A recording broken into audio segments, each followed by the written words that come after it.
Hi, I'm Cindi Scholefield, and I'm surrounded by dogs, which is how I like to be.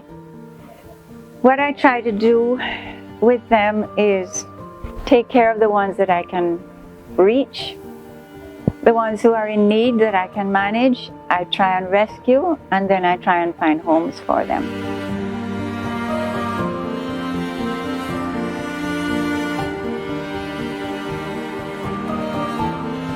It all started when I left my job after 31 years in 2008. And I went straight to JSPCA and started volunteering there with the stray dogs. And I would spend a couple of hours there every day in the afternoons, socializing them because they're so traumatized. I never realized how badly how badly the street dog feels. You know, they're so scared. They've been abused, they've been neglected, they've been abandoned, they've been injured. And so I got very involved in that, and I would walk the big dogs and socialize them and hopefully find homes for them. And then the little ones, like this, I learned how to shave down the hair, cut down the hair, get all the maggots off, get them to trust me, and then find homes. And then I fell and broke my hip. So I had to stop doing that because I didn't have the strength to walk a rambunctious dog, and I couldn't afford to be falling down again. And then I thought, well, what can I do now? By that time, I'd been doing this about 7 years. By that time, I had developed a little network of people with email addresses. People I had met who cared about dogs, and they had put me on to other people and so on. So somehow or the other, people would call me and say that they need a home for their dog or they need a dog for their home. And that's what I started doing. And I've been doing that ever since. And luckily for me, my husband is not only supportive, but he's right there with me. And all the strange places that I go to downtown, he goes with me. So he wouldn't let me go by myself. So he's very much involved. So every morning before 6 o'clock, we're downtown looking after. We have a little band of dogs at a certain point around the edge of Hero Circle. We have a little group there, which is probably 12-ish regulars.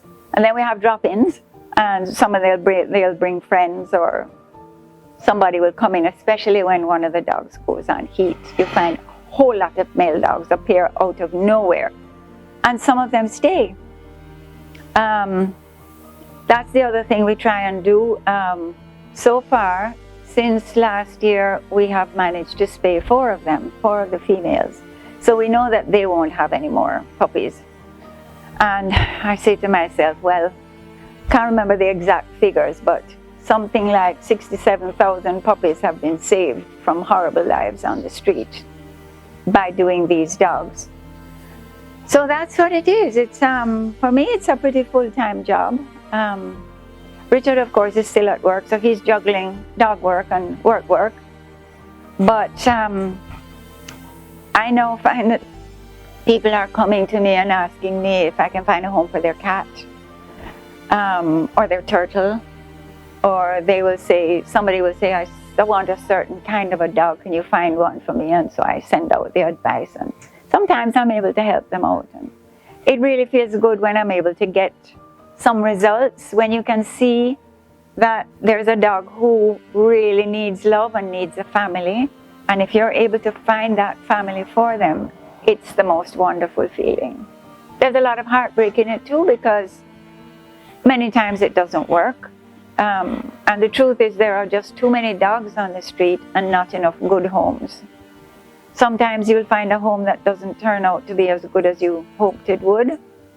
Or you'll find a home where they discover that the dog isn't the right kind of dog for them. And so you have to rethink and start all over again. But like I say, most of the time, it is very rewarding. I love what I do. I just wish I had the funds to spay more. And I wish there were more vets in Jamaica who were willing to recognize the problem we have on the streets and offer more economical space for the people who cannot afford the big prices. because people want to spay their dogs and cats. They really do. But the prices are astronomical. And it's only every now and then JSBCA will have a clinic, a free clinic somewhere, and it's full to the brim. There are so many people who are really in need, and they realize that they can't cope with all these puppies. So, just doing what we can. As you can see from the dogs around you, several times I've taken dogs off the street with the idea of rehoming them, and they haven't found a home, and I get attached and they get attached, and so they become part of the family. But it's a nice family, except when it rains and you have 36 muddy feet going in and out of the house. Well, it must be about 2 years now. Somebody introduced me to Mrs. Hamilton, and she told me about this food, and I thought, oh, that sounds interesting. And I liked the idea of it being a local food. So I tried it, and the rest is history. My dogs love it, the street dogs love it, everybody loves it. I haven't tried it myself, but I think perhaps I might like it even if I did. No, one of the things that I really like, particularly for dogs like Speckle, who has no teeth, well, 2 teeth, that's about it. You moisten it and it doesn't lose its shape. You can leave it for 10-15 minutes, and instead of turning to mush like porridge, the little balls, little pearls are still perfectly spherical. And she's able to slurp them up without any problem. And because, you know, some of the hard dog foods, when you have a dog with very few teeth and lots of gum, they can cut holes in their gums trying to chew them up. But True is wonderful. It stays the same shape, it looks the same. So she eats what looks like everybody else eats, only it's soft. And now I'm finding that everybody likes it softened. People who are on the fence would be looking for an economical option. All I can tell them is that the prices are on a par with the good imported foods. And I would just recommend that they try it. You know, the proof is in the pudding. And I'm sure what happens with them is what happened to me. They're going to like it. The dogs are going to like it. And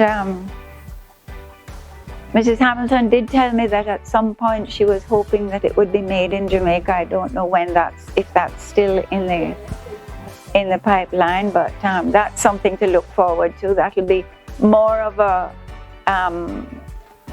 an attraction for people who are patriotic and who would like to buy local. And I'm sure there are a lot of people like that. The foreign foods, and then you read so many things about recalls of foreign foods, that they're causing this and they're causing that. It makes you very suspicious. You don't know anything about those brands except what the brands advertise themselves to be. And you can't necessarily trust that.